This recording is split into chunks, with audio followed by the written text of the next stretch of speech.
Hello and welcome to this podcast. I'm Ben Kaysen here with Matt Smith and Rory Huskin. This is Keeping It Real with Rory. Let's get into it.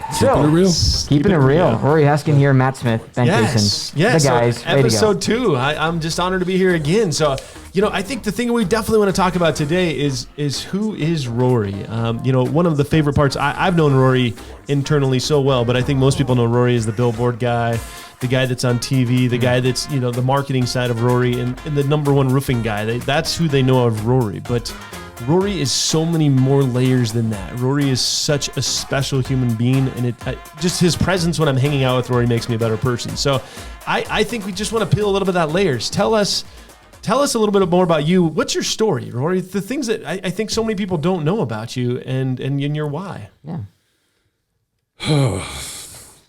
That's kind of a real deep subject. It is. I know. It's beautiful. It's kind of strange, but all right, here we go.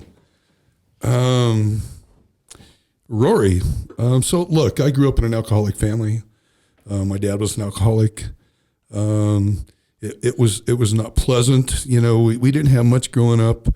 My dad was a roofing contractor.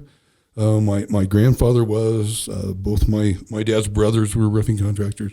So that's pretty much what he did. And being that my dad was the alcoholic, it was a tough childhood, man. It was tough. He moved us around a lot. I felt like I was always the new kid in school.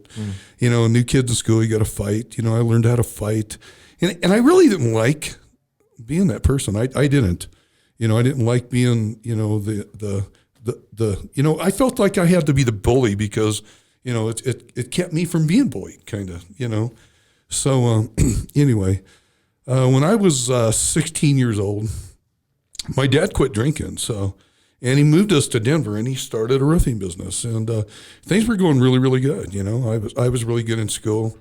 I wanted to work for Colorado Fish and Game. That's what I wanted to do. I wanted to be, some big game warden. I wanted a ranch. There were some things, and so my senior year, they called me into the counselor's office and said, look, Colorado Fish and Game has offered you this job, and, da-da-da-da-da. And it was my dream job. I go home, I tell my dad, and he's like, so let me get this straight. You're going to go empty trash cans in some national park all summer long for minimum wage. And I went, oh, well, maybe not, because I was making pretty good money working for my dad, So I kind of threw that out the window, and, my dad talked me into his dream, and so it was all good. So growing up, my little brother was my best friend, because he was my comrade, he was the one kid and the one steady that I always had. And so when I was 19 years old, he was killed in a car accident. And I was pretty devastated. It tore me up, Really, he was really a good kid. And so here's what I really thought, is that they had taken the good kid, and it should have been me, not him. So a year later, my dad was killed in a car accident. So he had talked me into inheriting his dream, and so now he's gone, right? And so I was angry, and really what I was angry with is God. I thought that. That there was something wrong with me or something, because they were taking, the men of the Huskin family. It was just kind of weird, and so I started drinking, and I was drinking pretty heavy. And then one night, a friend of mine from high school gave me some cocaine, and all of a sudden I wasn't angry anymore. It was just kind of weird. And, who would have known? I look back on that night, and I think that I signed a contract with the enemy that night. It was so subtle. It was like gotcha. It was like gotcha. And so I wasn't angry, and it was fun to do. And then all of a sudden I was losing everything else, and I was in a marriage, and my marriage was failing, and I had started running my dad's company, and then I started losing that. And so at some point I lost it all because of drugs. There's poems that people write. It's I've read them, and they sit there and they just tear you up. It's like, but anyway, so I remember that I woke up in my truck one morning. I'd been partying. It was after the first of the year. And look, I had always promised myself that I would never live past 30, right? I'll never live past 30. And I lived my life like I wouldn't live past 30. Look, I know that people see the Rory that they see today, but I wasn't always that person. I was, it's hard to say sometimes, but if I needed to get high and it wasn't nailed down, I was taking it. People were disposable. They were like Bic lighters. You used them and they were disposable. When they were used up, you threw them away. So obviously I'm not that person anymore, but I remember waking up in my truck, looking outside. There was snow on the ground. It was a beautiful blue winter day, and I remember thinking how beautiful, and I looked in the rearview mirror and I heard, I said to myself, it's like, well, I'm going to be 31 in a couple of weeks. And I heard, as clear as day, you've been sentenced to live. And I was angry. I was like, you can't make me live with all the crap that I've caused in my life. You can't make me. It's not right. And so I didn't, I had a time that morning. I called my sister. I was working in Denver. She lived in Broomfield. I called her. I said, hey, what are you doing? She said, we've got a Super Bowl party. Come on over. I said, what I really need is your shower. I've been partying for a week. Anyway, I walk in her door, and this girl comes walking over and throws her arms around me. It was just kind of weird. And I, in my mind, I probably, been partying for a week, probably smelled like a goat and looked like one. I was like, nah, you don't really want any part of me. And she threw her arms around me and she said, you know what, I don't, I'm a big girl. I'll make those decisions for myself. And after spending a couple of days with this girl, I realized that I'd fallen in love. And so it was kind of funny, but here's what I say is God sentenced me to live. And on the same day, he put somebody in my life that was more important than me. And so, I'd like to tell you that all stopped at that point, but it didn't. I struggled for quite a few more years. But at this point now, I've been clean and sober 20 years. I feel like my community has given me a second chance.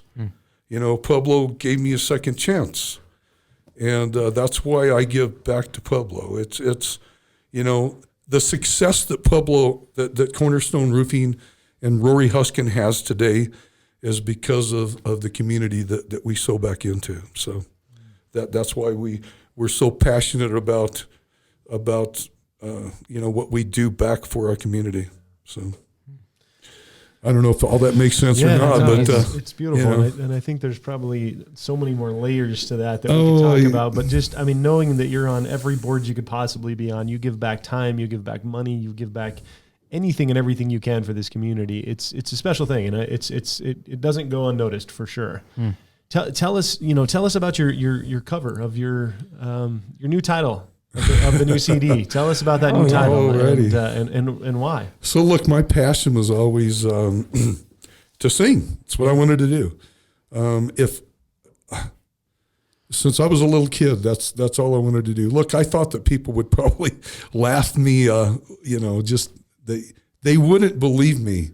So I never really pursued it. But when I was a kid, I'd been in all the cantatas and sang in all the Christmas programs in church. And so here recently, and then look, the way that I lived my life, I lost my music. I lost my desire to sing. You kind of lose yourself along the way, But at some point, I had an opportunity to start singing again, and somebody said, "Look, I think that you're talented.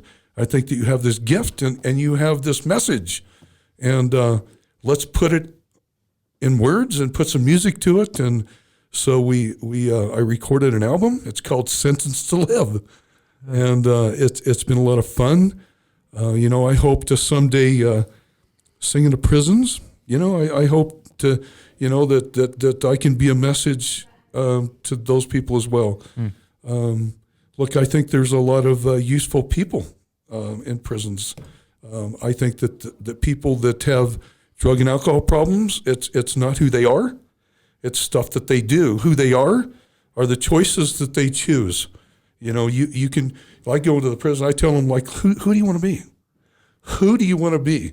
Because you can be anything that you want to be. Whatever's in your mind today, that's who you can be.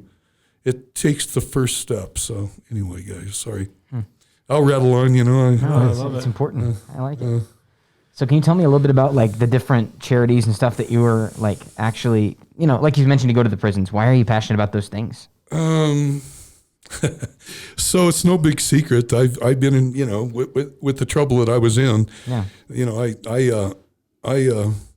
I was a frequent flyer at Pueblo motel, county jail. So, and ended up doing a little time in prison. So I'm real passionate about helping those people back. Look, I think that if you could set a couple of those, set those people free and give them some guidance and some direction, and start showing them that their dreams could all come true, that they could be,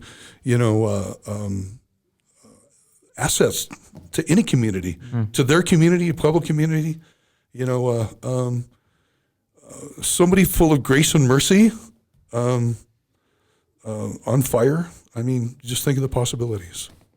So. Yeah, I love it. I love it. The name of your CD makes it's so much passion, and now even the name of your podcast. I mean, you are about as real as it gets, Rory. I mean, it is 100%. You are a genuine human being, and it's guys. I hear myself, and I think that I'm just like babbling on. No, it's awesome. No, it's important. It's a great story. It's a great story. It's an inspirational story. There's so many people that have been where you've been that have not been able to get out of it, and just the simple story that you're telling right now can change so many lives, and I know that it has. I mean, there's thousands of lives that I'm sure you have no idea that you've changed, that you have changed just with one presentation that you've done at a church or at a function. I've seen you speak in several places, and it's inspirational. It's so look when and I hate to, but look, God told me one time, He said, look, I want you to do this. I'm going to send you back to these people, and they pretty much have hard heads, but I want you to speak to them anyway. And I was like, well, let me go get a card made, Rory, the prophet to the people, And I remember him saying, I get that, Rory, but would you do it for one? And would I do it for one person? And sometimes when I'm thinking about that, I see, dang guys, I see Jesus getting on a cross, but I see Him looking back at me. And He's like, I'm going to do this for you, Rory. And would I do it for one? Dang right. I'd do it for one. So I don't know if I found that one yet, so I'm going to keep on speaking. Yeah, it's beautiful. That is beautiful. Yeah. Have you ever heard the starfish story? That's what it reminds me of. You heard the starfish story? No. When a star breaks off, it goes back? No. So there's the story that it just reminds me of, but there's a kid walking on the ocean, and he walks to the ocean, sees starfish as far as his eyes can see. And he's like, well, I don't know what to do. And then an adult walks by, and the little kid grabs a starfish, and he just throws it back in the ocean. And then he goes over to the next starfish, and then he just throws it back in the ocean. And a guy walks by, and he's like, kid, what the heck are you doing? And the kid grabs another starfish, and he throws it back in the ocean as it's washed up there. And the older guy goes, kid, what are you doing? There is zero chance you can spend the rest of your years here taking care of all these. There is no chance you're going to get those starfish all back in the ocean. There's way too many of them. And the little kid goes, well, it made a difference to that one. That's good. It made a difference to that one. That's good. And it's just special because that's what you're doing, one at a time. You're making a difference, one at a time. Yeah, you can't change the world, but one at a time, you're making a difference. Every one of them starfish. So one at a time. And I don't always have to be the front runner. I used to suffer from, I would say it's like chronic comparison syndrome. It's like, look, I can't preach like the preacher, or I can't talk like this guy, or I can't sing like that guy. But you know what? You know who I can be? I can be me. And I can talk like I talk, and I can preach like I preach, and I can talk like I talk. Yeah, it's kind of cool. Absolutely. It's awesome. Keeping it real. Keeping it real. We definitely kept it real here. Yeah. Keeping it real. Thank you so much, Rory. I really appreciate it. That's a great story. Man, that's awesome. Well, thank you guys so much for watching and listening. Yeah. This has been Keeping It Real with Rory. We'll have more of it next week. We've got our other podcast we just recorded as well with talking about Pueblo and the momentum here. So go check that one out. And obviously go check out Cornerstone Roofing, all the great stuff that you guys do. Give us a quick, how do they get to Cornerstone Roofing real quick? CornerstoneRoof.com. CornerstoneRoof.com. There you go. Go check it out. Sweet. Thank you guys so much. Thank you so much. That was great. It was great to hear you. Thank you for, just talking about your vulnerabilities, just putting it all out there. We really appreciate you. This is just one story of many stories that we want to continue to tell of your life and all of the amazing things that you do. It'd be too hard to throw it all into one, but we definitely want to highlight. I can't brag about you enough, and it's just an honor to be your friend, my friend. Thanks, brother. Thank you very much. Thank you so much. Awesome. All right. Good one, guys. Do one of those cool voices to catch us out. You want a cool voice? Yeah. Thank you so much for joining us. This is Keeping It Real with Rory. Keeping it real with Rory. I like it. That's perfect.